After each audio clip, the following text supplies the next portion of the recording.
কয়েক জায়গায়। তাহলে কিছু ছবি থেকে পাকড়াও করা যায় না রাতের মধ্যে? সবগুলিকে অ্যারেস্ট করতে বলছি রাত্রে। হ্যাঁ, পাকড়াও করলে না, ওটা বলা হয়েছে, ওটা র্যাব জিএফআই সবাইকে বলা হয়েছে যে যেখান থেকে টিকাটা পারবো ধরে ফেলবে, জি ওটা বলা হয়েছে। আর যেখানে গ্যাদারিং দেখবে সেখানে ওই উপর থেকে, এখন উপর থেকে পাচ্ছি অলরেডি শুরু হচ্ছে কয়েকটা জায়গায় কমে গেছে।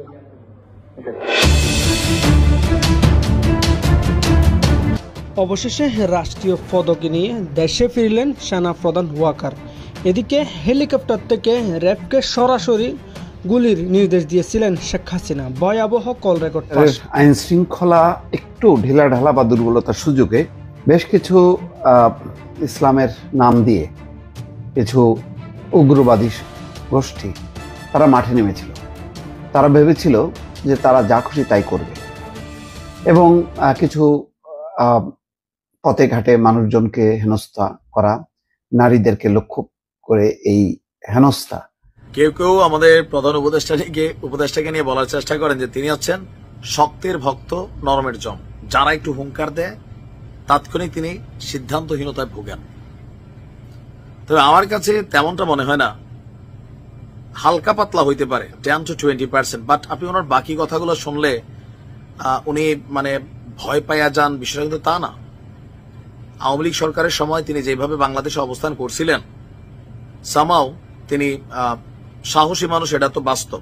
পড়াশোনা শেষ করার আগেই যদি ডিসির সাথে ওই টেন্ডার, এই ওএমএস, এইটার মধ্যে জড়ায় যায় ছাত্র অবস্থায়, তাহলে এই ছাত্ররা যখন আগামী দিনের নাগরিক হবে একটা অসৎ ধান্দাবাজ প্রজন্ম হিসেবে গড়ে উঠবে। সেনাপ্রধান দেশে ফিরলেন রাষ্ট্রপতি পদক হাতে নিয়ে, এই প্রসঙ্গটি নিয়ে তার আগে একটু বলে নেই, আজকে একটি বিশেষ দিন, ঐতিহাসিক 7ই মার্চ।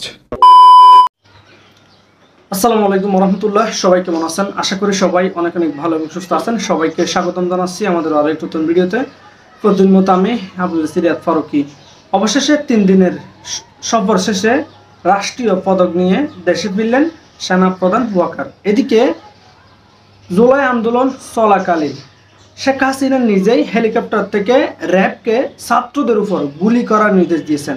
সম্প্রতি এমন এক ভয়াবহ কল রেকর্ড ফাঁস হয়েছে যে কল রেকর্ড নিয়ে ইতিমধ্যে সারা বাংলাদেশে তুলপাড়। অন্যদিকে হঠাৎ করে বাংলাদেশের নিষিদ্ধ সংগঠন হিজবুত তাহরির একটা মিছিল বের করে, যে মিছিলকে কেন্দ্র করে ইতিমধ্যে সারা দেশে তুলপাড় এবং পুলিশ তাদের উপর তুমুলভাবে লাঠিচার্জ করে। এদিকে আপনারা সবাই বুঝতে পেরেছেন, ভিডিওর শুরুতে বেশ কিছু অংশ বিষয় দেখে বুঝতে পেরেছেন আজকের ভিডিওটি কতটা গুরুত্বপূর্ণ হতে চলেছে। তা আমি বিষয়টা নিয়ে আর বেশি বিস্তারিত বলবো না, কারণ বিস্তারিত বলতে গেলে ভিডিওটা অনেক লম্বা হয়ে যাবে। সংক্ষেপে করার ক্ষেত্রে আপনাদেরকে মূল আলোচনা নিয়ে যাচ্ছি। তার আগে ছোট্ট একটি অনুরোধ জানিয়ে রাখতে চাই, যারা আমাদের এই চ্যানেলটিতে এখন নতুন থাকবেন অবশ্যই চ্যানেল সাবস্ক্রাইব করে সাথে থাকবেন। যারা আমাদের সাবস্ক্রাইব করেছেন তাদেরকে অসংখ্য ধন্যবাদ। তার বেশি কথা না বাড়িয়ে আমরা ধারাবাহিকভাবে একটা ভিডিও ফুটেজের মাধ্যমে একটু বিস্তারিত দেখে আসবো।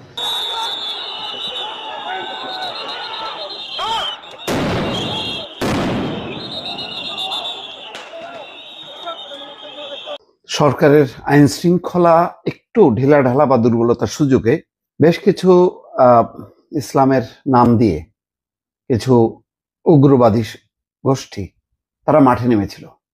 তারা ভেবেছিল যে তারা যা খুশি তাই করবে এবং কিছু পথে ঘাটে মানুষজনকে হেনস্থা করা, নারীদেরকে লক্ষ্য করে এই হেনস্থা বা অশালীন আচরণের নানা খবর প্রকাশিত হচ্ছিল এবং জনগণের মধ্যে, সাধারণের মাঝে একটা উদ্বেগ উৎকণ্ঠা বাড়ছিল যে তাহলে কি নারীদের স্বাধীনতা শেষ হয়ে যাচ্ছে, তারা ইসলামের নামে যা খুশি তাই করবে, এমন একটি যখন আলোচনা। ঠিক তখন গতকালকে দেখলাম যে 4 জন হিজবুত তাহরির নিষিদ্ধ ঘোষিত সংগঠন গ্রেপ্তার করা হয়েছে। তখনই আমি আশঙ্কা করছিলাম যে এইটার বিরুদ্ধে তারা একটা কর্মসূচি নেবে এবং আইন না মানার একটা পরিস্থিতি তারা তৈরি করবে। ঠিকই তাই, আজকে সেই ঘটনা ঘটেছে।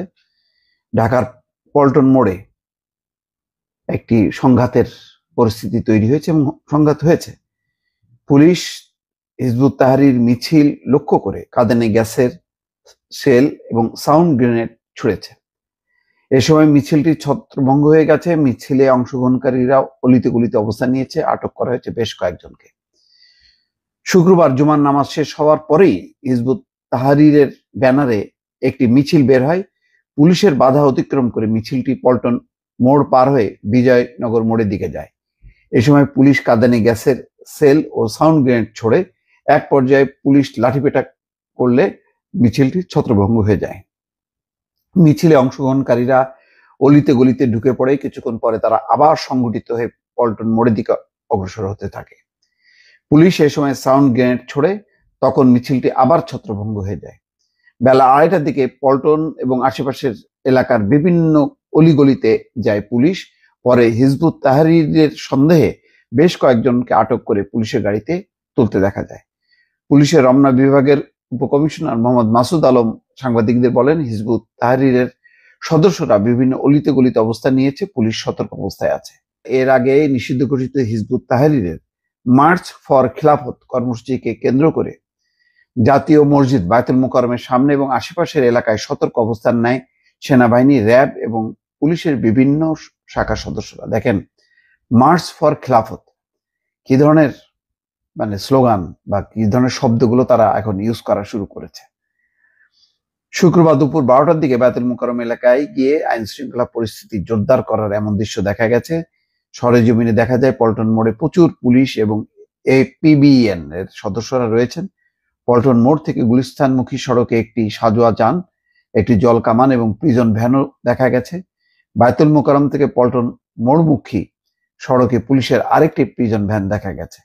নিষিদ্ধ ঘোষিত সংগঠন হিজবুত তাহরির আজ মার্চ ফর খেলাফত কর্মসূচি ডেকেছে। এই সংগঠনের যে কোনো কার্যক্রমের বিরুদ্ধে কঠোর হুঁশিয়ারি দিয়েছে ঢাকা মহানগর পুলিশ ডিএমপি। ডিএমপি বলেছে, তাদের এই ধরনের কার্যক্রম দেশের সন্ত্রাস বিরোধী আইনের আওতায় শাস্তিযোগ্য অপরাধ। বৃহস্পতিবার ডিএমপির এক বিজ্ঞপ্তিতে বলা হয়, জননিরাপত্তার জন্য হুমকি বিবেচনায় 2009 সালে 22 অক্টোবর বাংলাদেশ সরকার হিজবুত তাহরিরকে নিষিদ্ধ সংগঠন হিসেবে ঘোষণা করে। সন্ত্রাস বিরোধী আইন 2009 অনুযায়ী নিষিদ্ধ সংগঠনের যে কোনো ধরনের সমাবেশ, মিছিল, পোস্টার এবং লিফলেট বিতরণ এবং প্রচারমূলক কার্যক্রম ফৌজদারি অপরাধ।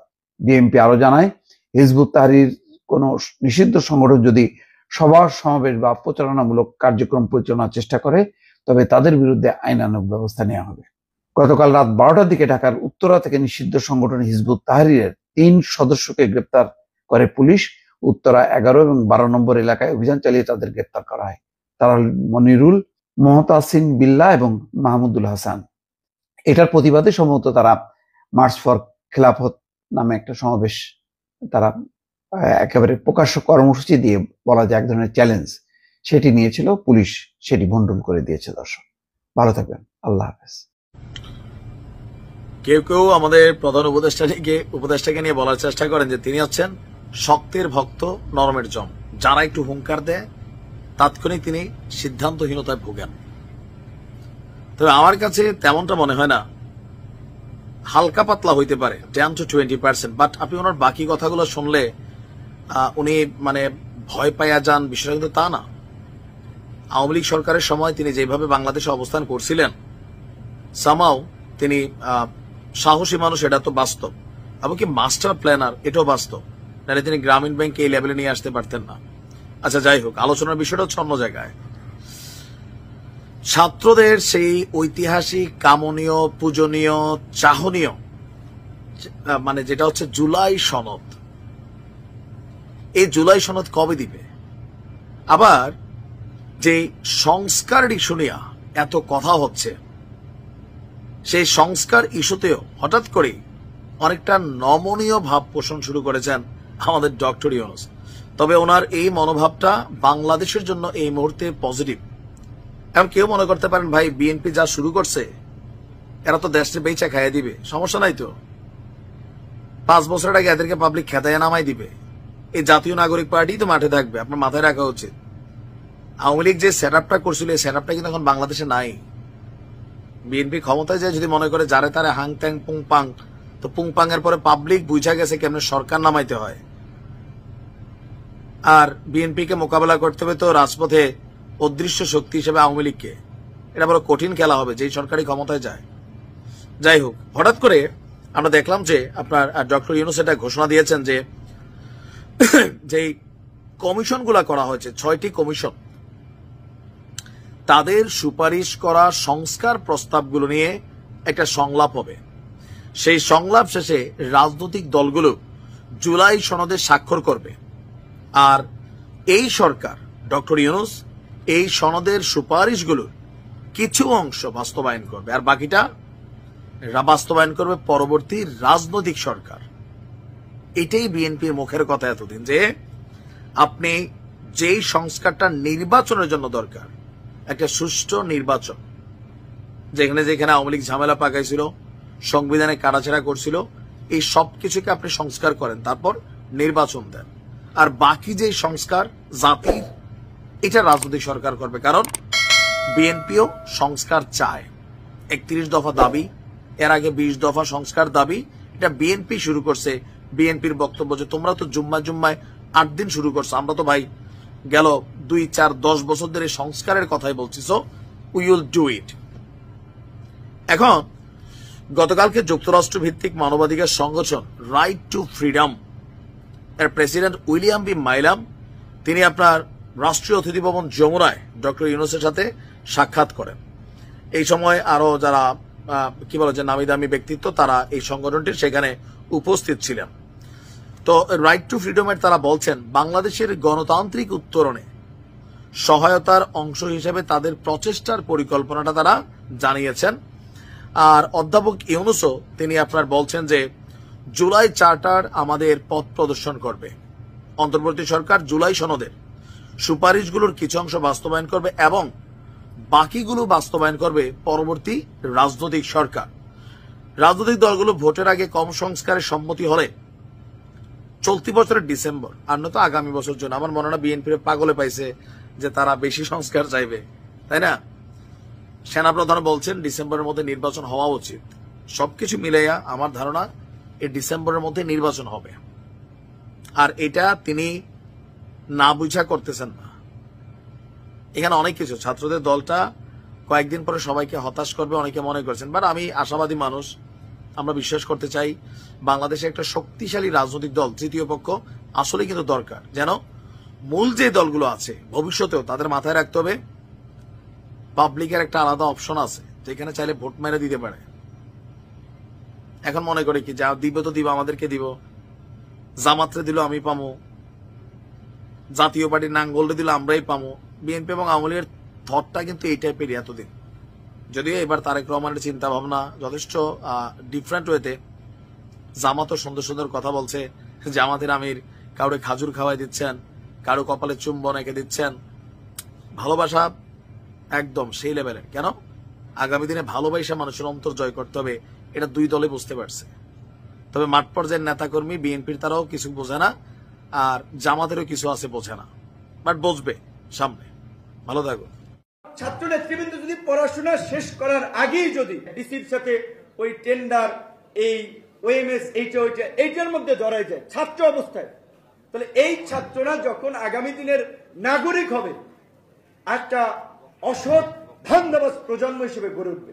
কাজে সেক্ষেত্রে এইখানে আবার সংকটের জায়গাটা হচ্ছে অবশ্যই আমাদের এই ছাত্র নেতৃবৃন্দরা বা আন্দোলনকে ব্যবহার করে, কোনো ব্যানারকে ব্যবহার করে কেউ যদি এ ধরনের ফায়দা নিতে চায়, সেই বিষয়েও আমাদের অবস্থান থাকতে হবে।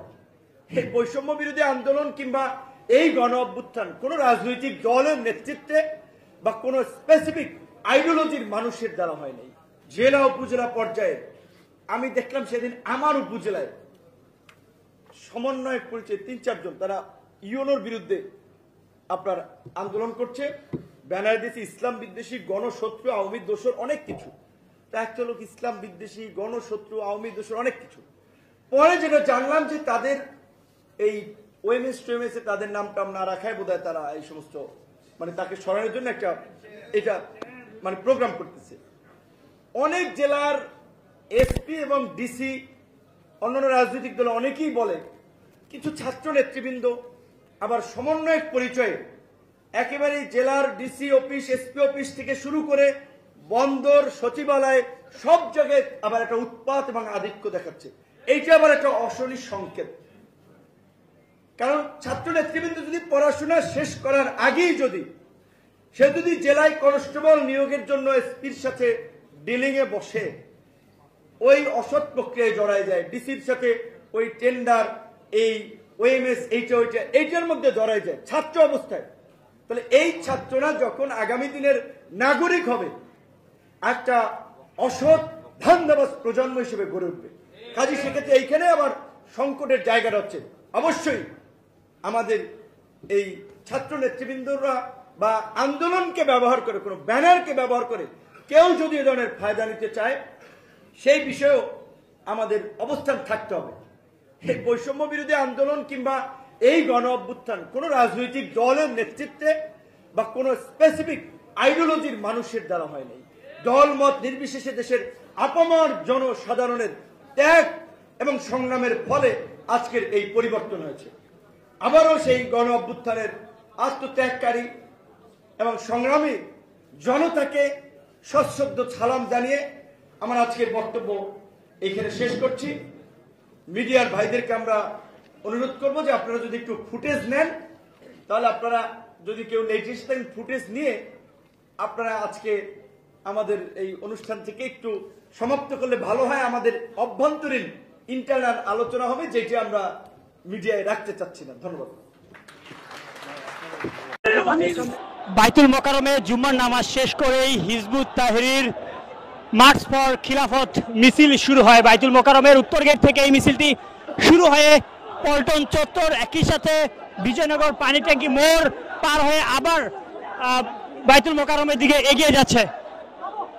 বহুদিন পর প্রকাশ্যে হিজবুত তাহরীর আজ শুক্রবার জুম্মার নামাজ শেষ করে বাইতুল মোকাররমের উত্তর গেট থেকে মার্চ ফর খিলাফত ব্যানারে একটি বিক্ষোভ মিছিল আপনারা দেখছেন বের হয়েছে এবং এই মিছিলে হিজবুত তাহরীর হাজার হাজার নেতাকর্মীরা উপস্থিত হয়েছেন। হিজবুত তাহরীর মিছিলের সম্মুখে আইন শৃঙ্খলা রক্ষাকারী বাহিনী এখানে টিয়ার সেল ইতিমধ্যে নিক্ষেপ করছেন এবং তাদের যে উপস্থিতি সেটিও আপনারা লক্ষ্য করছেন। এইদিকে আইন শৃঙ্খলা রক্ষাকারী বাহিনী, অপরদিকে হিজবুত তাহরীর, সেটি আপনাদের দেখানোর চেষ্টা করছি।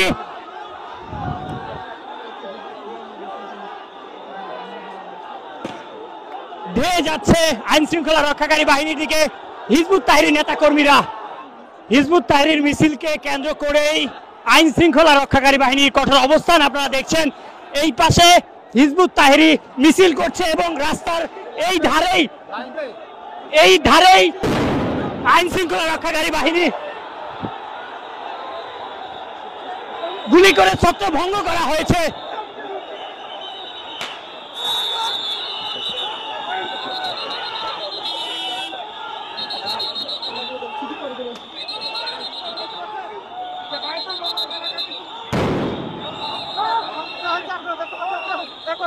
প্রিয় দর্শক, এই মুহূর্তে হিজবুত তাহরীর নেতা কর্মীদের উপর আইন শৃঙ্খলা রক্ষাকারী বাহিনীর অবস্থান আপনারা দেখছেন।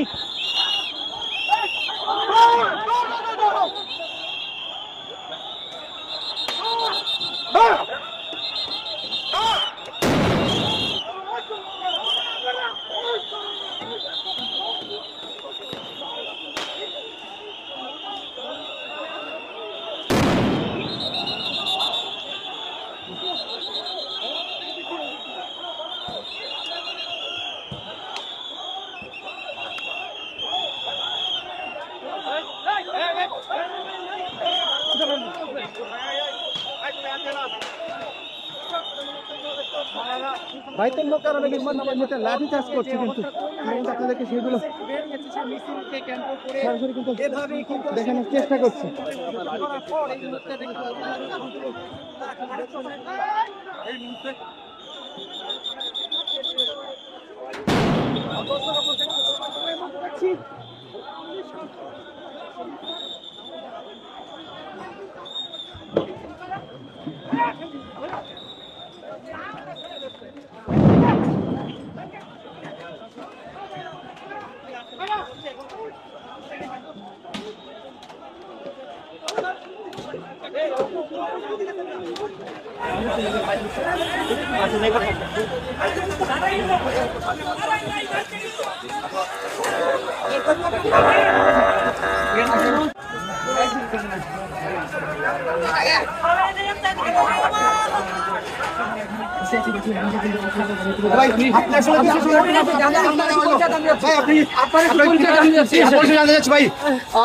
আপনার নামটা কি?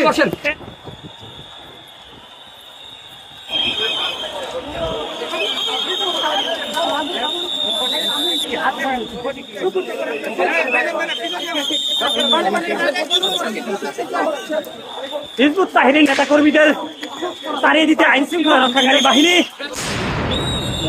হিজবুত তাহরীর নেতাকর্মীদের সরিয়ে দিতে আইন শৃঙ্খলা রক্ষাকারী বাহিনী এখানে টিয়ার সেল গ্যাস ব্যবহার করেছে এবং একই সাথে তাদের মিছিলে ধাওয়া করেছে।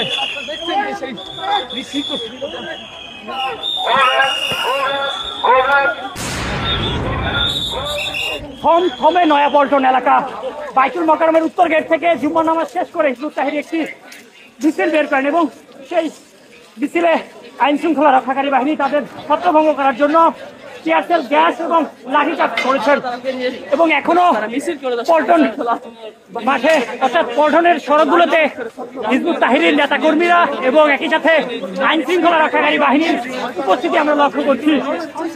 কিছুক্ষণ পরপর দুই পক্ষের মধ্যে আমরা অবস্থান দেখছি।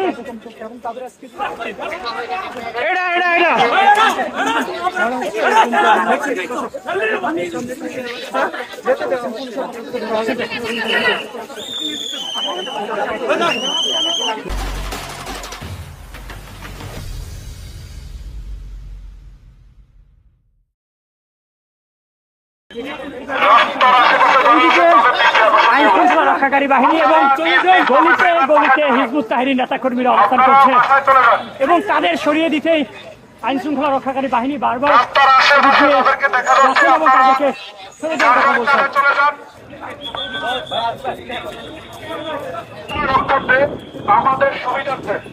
এখন লেখা নেবেন ব্যবহার করবে, যেখানে পাবে সেটা গুলি করবে।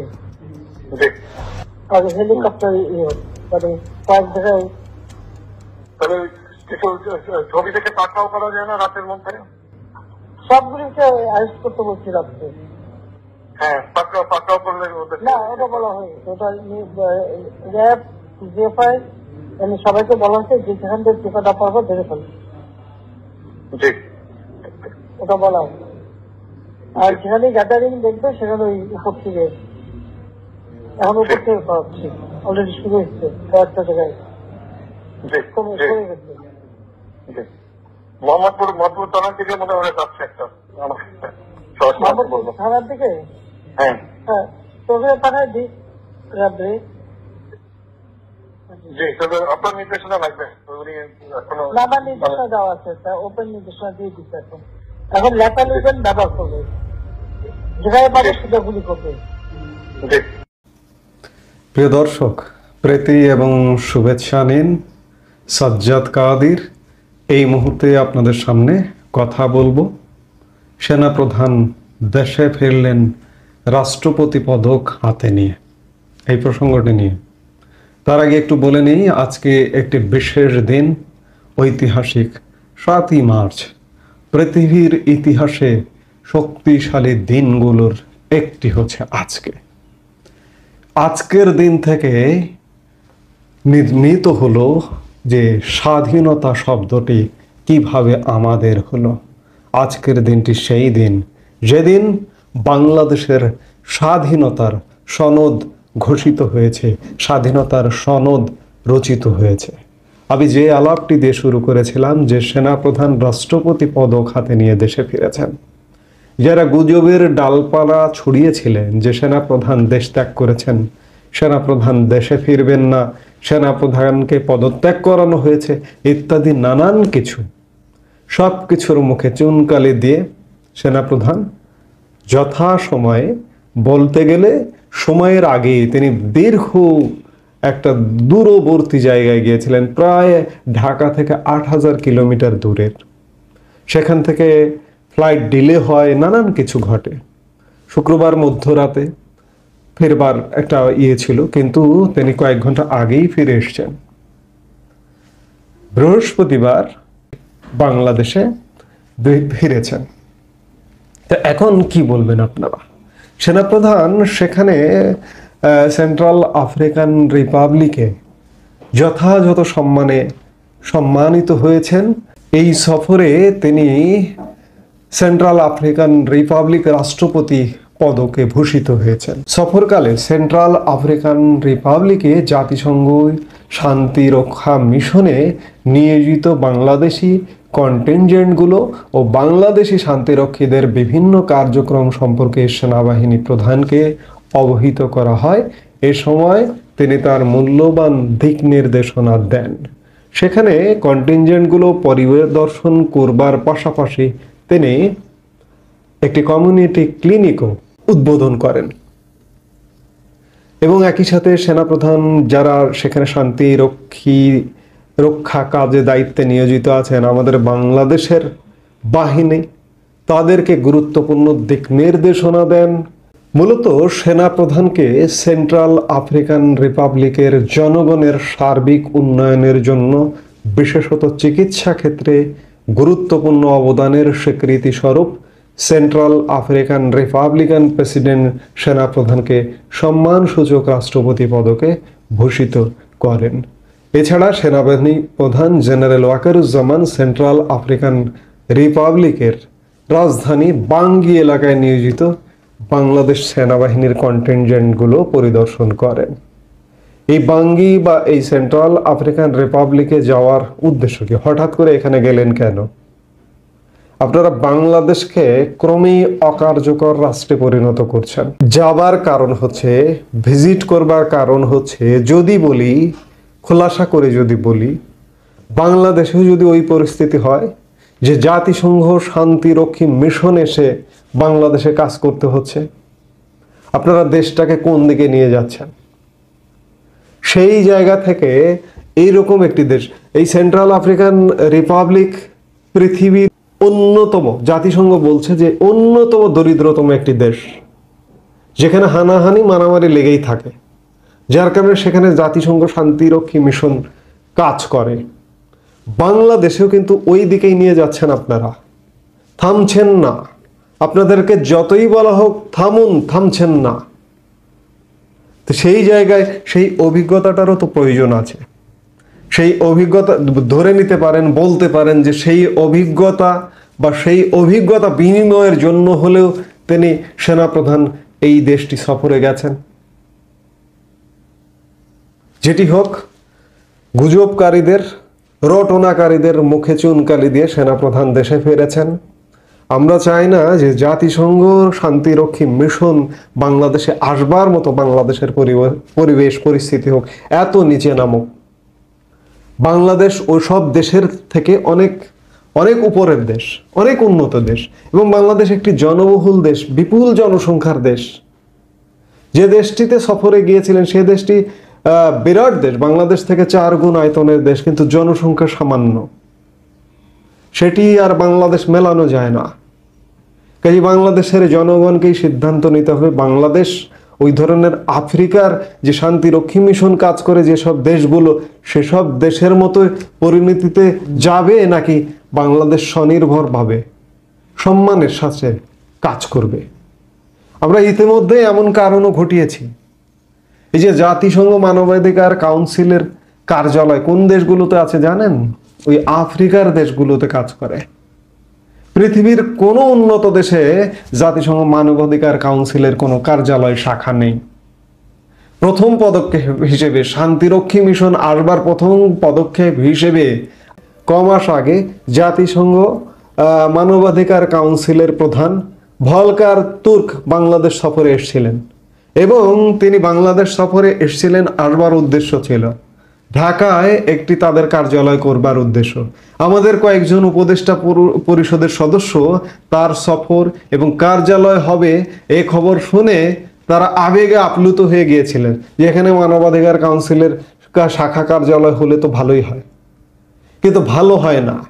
আপনার মানবাধিকার যে আরো খারাপ, এটি বিশ্ববাসীকে জানান দেবে ওই কার্যালয়, এবং জানান দেবার ফলে আপনি বিদেশি হস্তক্ষেপ পূর্ণ একটি দেশে পরিণত হবেন। এই যে জাতিসংঘ মহাসচিবও বাংলাদেশ সফরে আসছেন, এগুলো কি? আপনি তো ধীরে ধীরে ব্যর্থ রাষ্ট্রের দিকে যাচ্ছেন। আমরা চাই না বাংলাদেশ অমন একটি ব্যর্থ রাষ্ট্রের দিকে যাক। আমরা চাই বাংলাদেশ স্বমহিমায় উজ্জ্বল হয়ে মাথা উঁচু করে দাঁড়িয়ে থাকুক। আমরা সেই বাংলাদেশের নাগরিক হতে চাই। এখনো সময় আছে। এখন সেনাপ্রধান দেশে ফিরেছেন। আমি বারবারই বলি, আর কোনো ভরসার জায়গা নেই। মোহাম্মদ ইউনূস বলুন, নোবেল বিজয়ী বলুন, আর বলুন সে বলুন, তাদের কাছে আমার ভরসার কোনো জায়গা নেই। এবং বাংলাদেশের মানুষকেও বলবো, সেনাবাহিনীর কাছেই ভরসার জায়গা, সেনাপ্রধানের কাছেই ভরসার জায়গা। আপনি এই বাংলাদেশ কিভাবে ভালোভাবে চলতে পারে সেই ব্যবস্থা নিন। সেনাপ্রধান আপনাকেই বলছি। এই মুহূর্তে এ পর্যন্তই। সবাই ভালো থাকুন। আজকে যে সারা দেশে আলোচিত এবং সমালোচিত যে খবরগুলো আছে সেগুলো বেশ কিছু ভিডিও আপনাদের মাঝে তুলে ধরার চেষ্টা করেছি, যেগুলো ভিডিও থেকে আপনাদের মতামত অবশ্যই কমেন্ট করে জানাবেন। এখানে আমাদের ব্যক্তিগত কোনো মতামত নেই। আপনারা ইতিমধ্যে ভিডিওগুলো দেখেছেন, যে ভিডিওগুলো দেখে বুঝতে পেরেছেন আজকের ভিডিওটি কতটুকু গুরুত্বপূর্ণ ছিল। তো অবশ্যই যারা এতক্ষণ পর্যন্ত আমাদের সাথে ছিলেন তাদেরকে অসংখ্য ধন্যবাদ জানিয়ে এখানে শেষ করবো আজকের ভিডিও। ভালো থাকবেন, সুস্থ থাকবেন। আল্লাহ হাফিজ।